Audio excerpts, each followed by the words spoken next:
Let me switch over to the housing issue, because this McLean's article, I was sent a number of copies about this while I was away about, is this going to be a real issue for Vancouver? And I think there are decent arguments on both sides of what we see here. And Rob certainly talked about some of the issues on the Canadian housing side. But there are arguments that support that it may be more like a balloon than a bubble.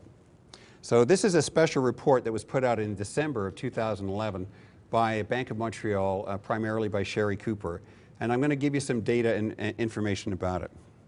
So the first thing is, over the last 10 years, Canadian housing prices have risen basically 100%.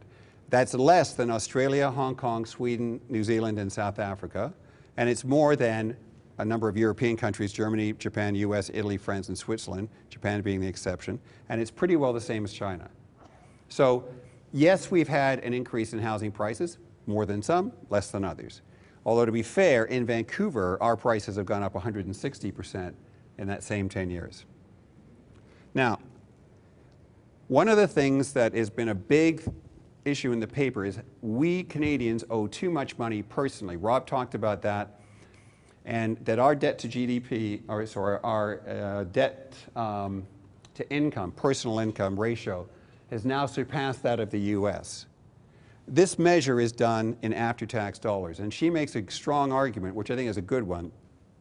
You should be using pre-tax dollars, because for better or for worse, we more or less fund our healthcare system through our tax system, and the Social Security costs and premiums that they pay are far higher than what we pay in CPP. So if we compare pre-tax incomes, in fact, we're well below the US in terms of our liabilities. The problem is, obviously, both of them are increasing. Our debt service ratio is not cheap, but it's not expensive either. It was much higher in 1990 and 2007. So again, it's not what I would call alarming. And our vacancy rates, and this is the issue of there being potentially a glut of condos in Vancouver and Toronto, both markets are still in the 1% range for vacancies. So that would not suggest that we're dealing with anything that looks like a glut. We wrote about this. If you want to get more data on this issue, there's a newsletter that we put on our website earlier this year, or earlier last year, I should say. There's another issue that could be what I call a plus for where, for instance, specifically Vancouver housing will go. There was a recent article talking about what we will call the Chinese diaspora. And they did a survey of Chinese families that have more than $1 million of investable assets. And we're talking approximately 1 million families would fit into this category. And 46% of them said they were looking to leave China and emigrate to some other part of the world for a number of reasons. Maybe it was investment issues, it might have been taxation issues, it can be safety issues, it can be education issues for their children, any number of reasons. But anyway, 46%, or several hundred thousand, want to emigrate. And of those, 37% want to emigrate to Canada, and most of them would come into Vancouver or Toronto. If this happens, it would be a major floor under real estate, if there's anything like that level of money and people coming in.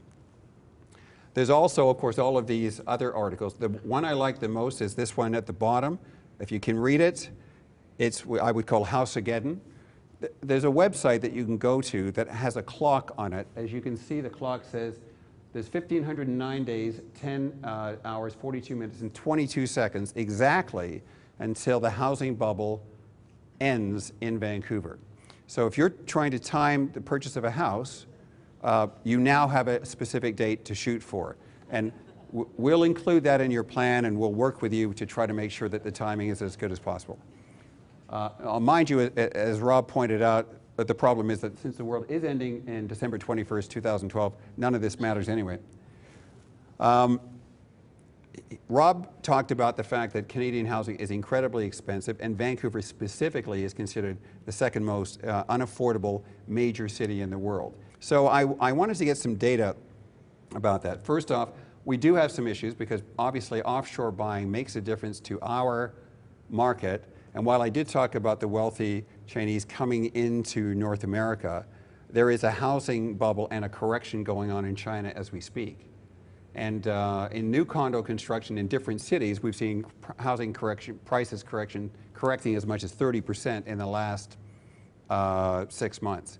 So that would be a concern to me in terms of how much capital could then come here if that capital is having financial difficulty at home. This is data that you can get from what used to be called the MLS website, and it shows the listings for Vancouver up to the end of January. So I've looked at Vancouver West Side, apartments detached, Richmond, and Vancouver East. All you can tell from this is that while the listings are higher than they were a year ago, they're lower than they were 4 or 5 months ago. So again, we have more inventory. Again, it's hardly excessive inventory. This is a longer term graph. This is the price of housing in Vancouver has gone up 7.5% roughly over the last 40 years. And if you add in rental income, so you can look at it in comparison to, say, stocks, roughly speaking, the return on a house in Vancouver, or not a condo, a house, would be about 9.5% a year, adding back the rental income. And the condo prices have gone up about half as much, so they're not nearly as elevated status as detached housing is. And if you were invested in the stock market, you would have actually earned a higher rate of return in the Toronto stock market, including rental income, than you would have by buying Vancouver housing for the last 40 years. So in other words, that doesn't tell me that this particular asset is being excessively priced when we look at this particular data. But there is a reversion to the mean issue. One of the young fellows that we know was able to find me really old data from back in the 60s. This is, some of you might be old enough to remember prices like this. The average sale price in 1960 was $13,105. Wouldn't you love to buy a house like that today, right? And it went to $31,000 by 1972. That was a 7% increase. Pretty well what happened between 1977 and 2002. But in the last decade, prices have gone up almost 11% a year. So this is the part that makes me the most nervous. They're about 3% a year above trend for the last decade. And that to me is something that I don't think is remotely sustainable. In the last 6 months, prices in Vancouver have actually gone down 1 to 2%, and I'd be surprised if that trend doesn't continue. So our view is basically that prices are over the long-term rates. Mortgage rates eventually will have to go up, although I agree it might take longer than we expect. There are any other number of economic shocks that could have a material impact on what happens in housing here that may occur. If we're lucky, prices will stay flat for maybe a few years, and incomes will sort of catch up to where the prices are. And if we're not lucky, we're likely to see a 10 or 15% decline in prices. It's happened at least on 3 separate occasions in the last 40 years where house prices in Vancouver have dropped 15%. And typically, that price decline has lasted 3 years, and it's taken another 3 years before you recover to where it was before. So it's been like typically a 6-year dip in total. So let's just talk briefly about asset allocation. In case you weren't aware of this, the commercial real estate markets are equal to the equity markets in the developed world, but most people only have a multiple invested in equities when they compare it to their investments in commercial or investment-grade real estate. We have, as you know, a partnership that we have invested real estate in for many years with clients, and we converted it to a single partnership in 2005. So last year, it had $277 million of assets and about $146 million of capital. We try to keep the leverage pretty low. It's below 50% currently.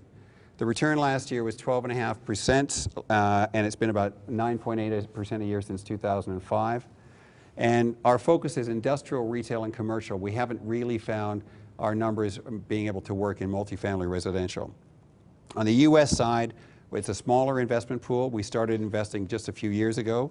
The return last year was 11. It is invested in multifamily residential for reasons I'll come to in a second, and commercial in the Pacific Northwest, specifically in Seattle. So the key factors for us in developing this pool is, number one, all of the directors of Spire are actively invested in the pool themselves, and collectively about $10 million. Our basic premise in buying real estate is to buy an asset whose current income is at least 2% higher than what it's going to cost us to borrow money. Locations with strong demographics that make sense. If we can't see a 10-year rate of return of 10% or better net of fees, then we won't make an offer to buy the asset. And we have been in situations where we haven't been able to buy anything for as long as 18 months. So we're willing to be very patient, and as a result of sometimes not being able to buy things, Spire is often closed. I can say it will reopen at the end of March and at the end of April for the US pool. And basically we try to keep it open as long as we can, but only when we can find new assets. So to give you some idea on the Canadian side, recently we've been able to buy single tenant assets where the income is more than 3% higher than the cost of financing. Right now we're borrowing money at 3.5% for 5-year mortgages and maybe 4% for 10-year mortgages, and we're able to get 7%, in some cases a little higher, in the form of income on the building. From the American side, Rob talked about the impact of the housing debacle. One of the things that came out a little over a year ago, just after we started investing in multifamily residential, was this. This is a chart from Barron's magazine, and this line here, this is what happened for their American housing bubble. It was going along, 60 to 65% of Americans owned a home, which means 35% rented. And then all of a sudden, as a result of cheap mortgages, no money down, you could say whatever you wanted to about your income and you could get any house you wanted. Home ownership rose at rapid rates, and obviously as a result of the crash in housing prices, it's dropping, and it keeps dropping, and it's likely to go back to where it started. Every time it drops by 1%, 1.2 million people are moving out of a house and renting an apartment or renting a house. So from our perspective, it made more sense for us to invest in multifamily residential, in rental properties in the US, because rental income is rising. So on the commercial side, the situation's a little bit different. There was a bubble, but not as much as the housing bubble in the US. The big advantage from our perspective was in 2000, the Canadian dollar was at 67 cents, and now it's above par, so it's higher than this 97 cents here. That means then when we look at a commercial asset in the US, we're paying 28% less than we would have paid for that asset 12 years ago. That doesn't happen to assets we're looking at in Canada. So the kinds of assets, so I'll just tell you a little story. We bought a commercial, 3 commercial buildings in Seattle just recently, and this is what happened in the US market to explain why we think there may be more opportunities there going forward than there are in the Canadian side. So we bought 3 buildings that 5 years ago, I guess now, 2007, were sold for $37 million. The buildings went into receivership, but they had a mortgage on them with GE Capital of $28 million. So when they went into receivership at the beginning of last year, we competed with other companies and we made a bid, and we thought we had the successful bid, and then everything got pulled out from under us. And then we were brought back to the table late in the year, and they were located in Pioneer Square, and they agreed to a purchase price from us of $19 million. So we then got a mortgage. The income rate on those assets is 7% roughly, and we have a mortgage with the Bank of America on this asset for half the value, which is fine with us, at 3%. So that kind of opportunity obviously doesn't present itself in very many, if any, Canadian markets that we're aware of. And so that's a unique offering in the US. And from the multifamily perspective, as long as we can buy income-producing properties, because multifamily is arguably the lowest risk form of income-producing real estate, we're going to continue to try to acquire them as long as the market is as attractive as it is.